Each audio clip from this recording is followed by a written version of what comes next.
Hey, what's good, everybody? Welcome back to the channel. And before I get into today's video, I do want to let people know that there is members only content available now. And I'm pushing more content as we speak. So if you're currently a member, you may want to look into it and see that there are some videos that's specifically for you guys. And if you're not a member of the channel and you are interested in knowing what type of content you're missing out on, definitely join up. I would love to have you part as a member of this channel. That would be deeply appreciated. But yeah, there will be more content specifically for members only, so always keep an eye out for that. And now into today's video. I want to talk about the Pixel 5. Now, I did an end of 2023 review. Like I said, you guys already know the world that goes on here. Got to get that beginning of 2024 video on this. A couple things that you guys already know. It has a mid-range chip, the Snapdragon 765G. We already know that technically, according to MKBHD, this was supposed to get the Tensor G1. However, because of world issues, that was delayed to the Pixel 6.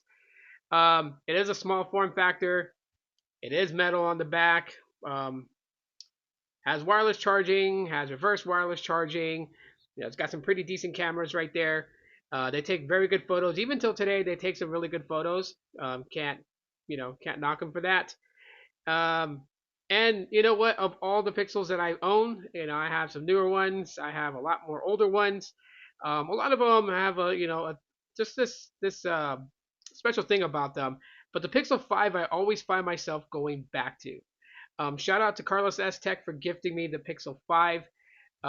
He didn't really have to, and I really appreciate him for doing that. And since then, it's just been in my lineup. It's one that I always end up going back to. I always end up throwing my SIM card in this phone and using it. It does lack a few things, and I will talk about that in this video. But it does a lot of things very, very well. One of the biggest things here, obviously, is the fingerprint sensor on the back. I really enjoy it being back there. It's really quick to unlock the device, get into it. The Snapdragon 765G does not hold this phone back at all. It is pretty snappy. Even today, being a 4-year-old phone, just about, it's still really snappy. Like I said, the cameras are pretty decent on it, and it takes photos very, very good. I enjoy the photos that it produces, and obviously it's got some of the features that you would see like night sight and things like that. Here's a photo. I just snapped point and shoot, and I think it did pretty good for just a point and shoot scenario. We'll flip it around, and you guys can see the selfie cam. Selfie cam does pretty good, so got to give it up to that. But besides the camera, video really decent too as well. You know what? I'll just shoot a little video for you guys and overlay it.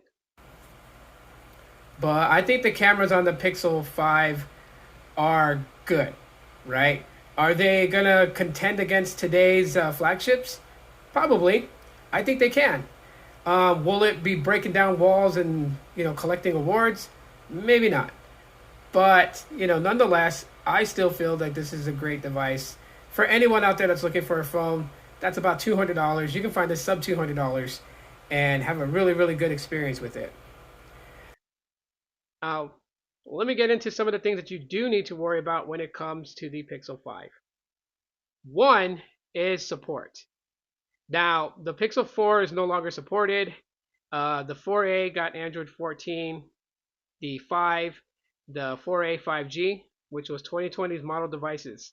And for what we know is when it comes up to the 4-year mark of previous Pixels, usually when Google stops support of it.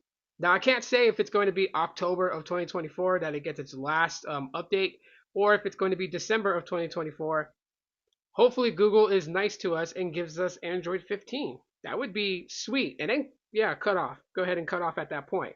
I would love to see this phone get Android 15. However, this is an unlocked model, so if they don't give it to me, I will be custom ROMing this device and putting Android 15 on it to continue the life of this device. So that is one thing, definitely. Another thing is that again, it's not going to get a lot of the tensor-based features that Google is focusing on their primary chipset, as this has the Qualcomm Snapdragon 765G. So that definitely means that a lot of the stuff, including the update to Linux 6.1 kernel, that won't be coming to the Pixel 5. So It's a bit sad. It's a very very good phone, very great phone. I would love to be able to tear this apart and probably just put a Tensor G3 chip in it, or maybe a G2, and just modernize it to today's Google Pixel phones. I think that would be pretty good. But it's that's wishing. And if I did that, yeah, I would never let this phone go. Like literally, if Project Aura came through and you can just take the back off and just replace parts, like they're modulated. This would be the only phone that I would really want afterwards, as long as it continues to get support. And while it may not get official support from Google, the fact that I can basically custom ROM it is something that I am looking forward to continue the life of the Pixel 5. Because one of the biggest things here with this device is the battery. The battery is insanely good. Even till today, in 2024, this device's battery is insanely good. Um, but yeah, those are just my thoughts on the Pixel 5, starting off 2024 with a bang. And yeah, subscribe to the channel if you guys want the journey to see how the Pixel 5 ages throughout 2024. If there's any cool things that come to it, any features that it ends up getting, or exactly when the cutoff point is for support for this device. You guys keep it locked to this channel, subscribe to it, smash the like button if you guys enjoyed today's video, and leave a comment on what you guys think of the Google Pixel 5. You know, Google's 2020 flagship device alongside my iPhone 12. Peace.